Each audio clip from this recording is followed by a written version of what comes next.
What's going on, guys? It's Brandon back here again today for another series review. We had two series on last night. I realized I forgot to post the Carolina, New Jersey one, so I posted that this morning. I've actually filmed that yesterday.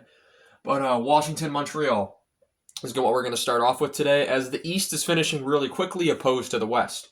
Although the last series in the East that still hasn't finished, that's getting interesting. The Game 6 tonight for that one. So for this series, it went quite literally exactly how I predicted it to go. I'm not sure if I said everything I predicted in the video, but I nailed it. Washington wins the series in 5. My prediction, Washington in 5. The game I predicted Montreal to win was Game 3. The game Montreal won, Game 3.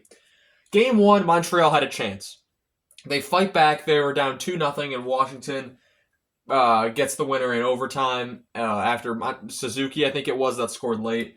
3-2 in overtime off Alex Ovechkin's first ever overtime goal in the playoffs. I don't know how that's possible. Washington takes Game 1 at home, and then they take Game 2 at home 3-1. Game 3, Montreal wins 6-3. That's what I kind of expected. But then Game 4, Washington really finishes it off with a 5-2 win before going home for Game 5 and winning 4-1. They outscored Montreal 18-12, so Montreal putting up 12 goals. So they put up 3 in these two games, and they put up 6. So they put up half their goals in Game 3. And in terms of guys in scoring, in the top 50 playoff scorers, 5 were from Washington, 1 was from Montreal. Dylan Strome on the list of former Blackhawks who we gave away for nothing. 2 goals, 7 assists, 9 points. Ovechkin had 4 goals, 1 assist, 5 points. Tom Wilson, 2 goals, 3 assists, 5 points. Anthony Beauvillier, who he at least got something for, 1 goal, 4 assists, 5 points. Connor McMichael, 3 goals, 2 assists, 5 points.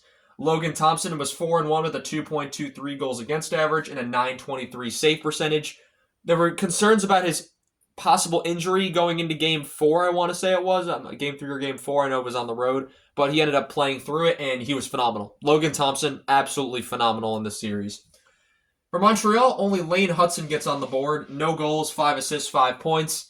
I was surprised. I thought Suzuki or Caulfield would be on the board, but no, it's just Hudson. Montembeault plays the first 2 games before he gets hurt. He goes 0-2 with a 2.76 goals against and a 9.08 save percentage. And then Dobes goes in. He goes 1-2 with a 291 and an 881 save percentage. But overall, I don't think his numbers tell you how good he was. Both sides' goaltending was playing really well. Of course, the 6 that Washington lays in Game 3, that was a bit of a concern. But overall, I thought the goaltending was pretty elite in this series. A lot of chances that should have probably went in, and they didn't, thanks to the goaltending. For David Savard, it was his last NHL game, so he got a retirement send-off. And so that concluded a series that two teams you didn't expect to be in the playoffs, Montreal being the super surprise team. Their rebuild ending really ahead of schedule, and now their goal is to how can they move forward? How can they advance, get further in the playoffs? Because now that they've made the playoffs, that's the first step. They've got back into the playoffs. Now how do you advance in them? Anyway, guys, that's going to be all I have for you guys in this one.